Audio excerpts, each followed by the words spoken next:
weekend where an interviewer spoke to over 60 White House staffers and members of Congress. And in this interview, they revealed that Donald Trump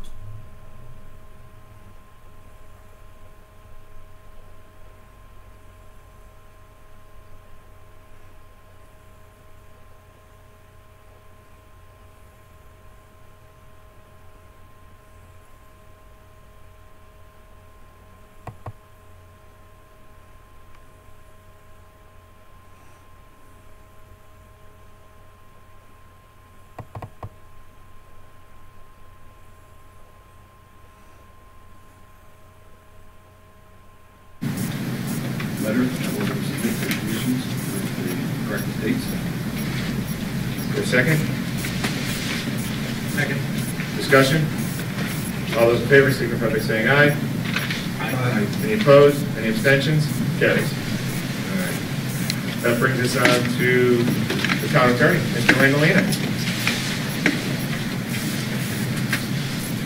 Good evening. For the record, Carl Land.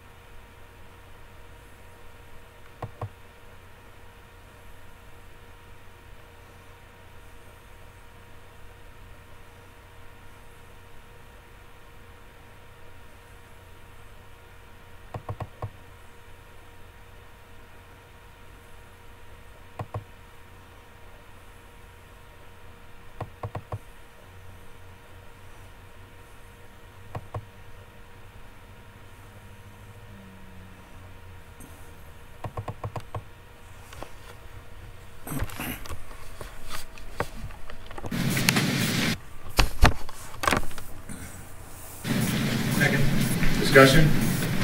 All those in favor signify by saying aye. Aye. Any opposed? Any abstentions? Carries. All right. That brings us on to the town attorney, Mr. Randolina. Good evening. For the record, Carl Landolina, Bacon Landolina, 47 Spring Street. So I had spoken to the chairman today and asked to be added to the agenda to discuss the development of the Montgomery Mill. As you're all aware, there's a zoning approval to develop the mill into apartment units. The developer has sought financing from various state, federal, and private lenders. And as part of the financing package for the mill, they've gone to the Department of Economic and Community Development of the state of Connecticut and asked for various loans and grants. Part of the package is a $4 million loan from DECD and a $4 million grant. The $4 million loan is essentially for environmental remediation at the site. The $4 million grant is part of site work construction. The only way that the state would give those funds to the developer was to have the town act as the actual borrower and grantee of the grant. So the proposal as it stands right now is that the town would borrow $4 million from the Department of Economic and Community Development and will pass through those funds to an entity known as BC Montgomery LLC, which is an entity formed solely for the purpose of acquiring the mill property and developing it. I'm not sure if they're actually going to manage it as well. Maybe they might form another entity to do that part of it. I don't know. So BC Montgomery LLC will acquire title to the property, acquire funds from these various sources, and start the project of developing and rehabilitating the mill in these apartments. We had a conference call with all the interested parties last week. Mr. Kervick and I, along with representatives from the state, I'll call them, for lack of a better word, bond counsel, Mike Patello from Upside Kelly. I don't know if you guys have used Upside Kelly in the past, bond counsel. But in any event, so My concern, along with Chris's concerns, is that even though the town is borrowing the money and passing it through to this entity, which is known as the sub-recipient, these transactions, obviously the town doesn't want to be obligated to pay this money should something happen in development. The basic terms of the loan are that interest will accrue 1% a year until the project is completed. Project completion essentially is the issuance of a certificate of occupancy by the town of Windsor Locks. I suspect, I haven't talked to Mark, though I know he's here, but it's been my experience in other projects of this nature that you get one certificate of occupancy for the entire project. Like houses where you get, each unit gets its own CO because they're common areas and such. I assume that there'll be one CO issue. Mark is waving his hand, yes. So, I mean, we don't get a CO until 100% of the work is completed. That's generally correct, yes. All the units will have to be habitable and so on and so forth, the common areas and all the rest of it. So I don't know what the construction schedule is, but that is obviously years away. There is no debt service on the loan. There'll be no payments made to the state. And upon the issuance of COs or CO by the town, which is project completion, the loan will be forgiven. Interest also? Correct. Yeah, accrued interest at 1% a year. 0.01.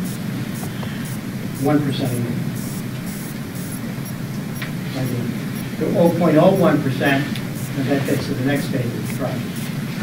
So I haven't seen the documents. Mike Patello is drafting them as we speak. As a matter of fact, before I left, I did see an email from him with a couple of the documents in draft form. They have not been reviewed by DECB or anyone else. So obviously we're going to look at them and make sure that the town is sort of in the middle here and just facilitating the development of the mill by acting as a borrower. And again, passing through the proceeds of the loan to the entity. I want to make sure that there are no set of circumstances under which the town will be obligated to pay this money. But during the initial conversation, everyone agreed, yes, that's the way the documents will be drafted, but we'll have to wait and see as to what the documents actually say. The town is undertaking some obligations in this process. I agreed to act as intermediary. So once you want to undertake obligations, I guess technically you could fail to live up to whatever those obligations are. So we'll have to read the language to see what default provisions would apply to the town and how they would, if we were in default, what would that mean to the town. I suppose if there's a defalcation, someone from the town hall raided the funds and ran off with them, the town, I guess, would be obligated to repay the funds. So I need to see exactly what the language is. Hopefully we'll be able to see that in the next week or so. But to me, under your charter and under state statutes, if you borrow money, that has to be approved by the legislative body, which obviously in this case would be the town meeting. So I am going to have to write an opinion of council that says all the appropriate steps have been taken to authorize the issuance of these funds, either in grant form or loan fund form to the town. So at this point, my default setting is there's probably going to have to be a town meeting. Unless there's something that convinces me in the documents that it's only a loan because that's the document and it's really something else. But I can tell you that's, you're going to have to do a lot of convincing for me to sign my name on a certification if that's the case. So if there is going to be a town meeting, and I suspect that the town board of selectmen to schedule something just to keep the process moving,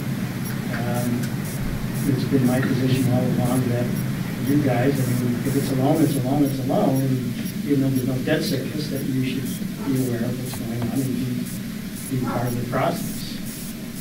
So that was the purpose of coming here tonight. Now, if there's a desire on the part of the state of Connecticut and the developer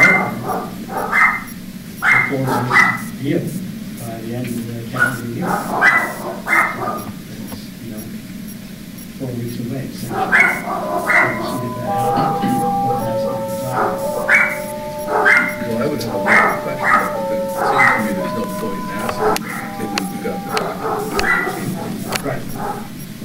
Now, they told me that we wouldn't see anything until December 8th. But I did, as I say, I think some of the documents would come over probably half an hour ago.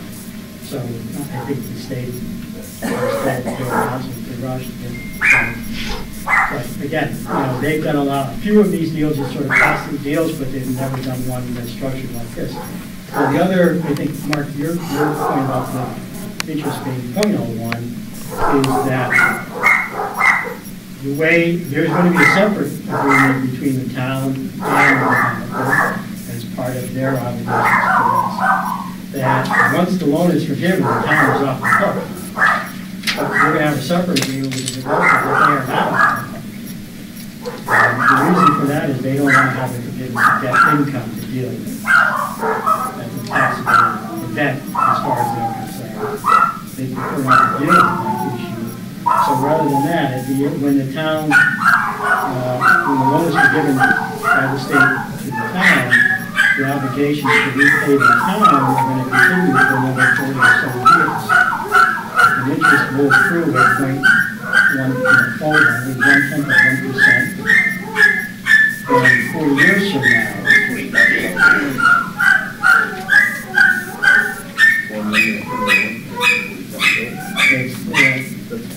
it's 0.001, it's 1/10 of 1%. 0.01 is what they said. Yeah, that's the initial loan rate, 1% a year to the state. Once the loan is forgiven, the interest rate will go down to 1/10 of 1% a year.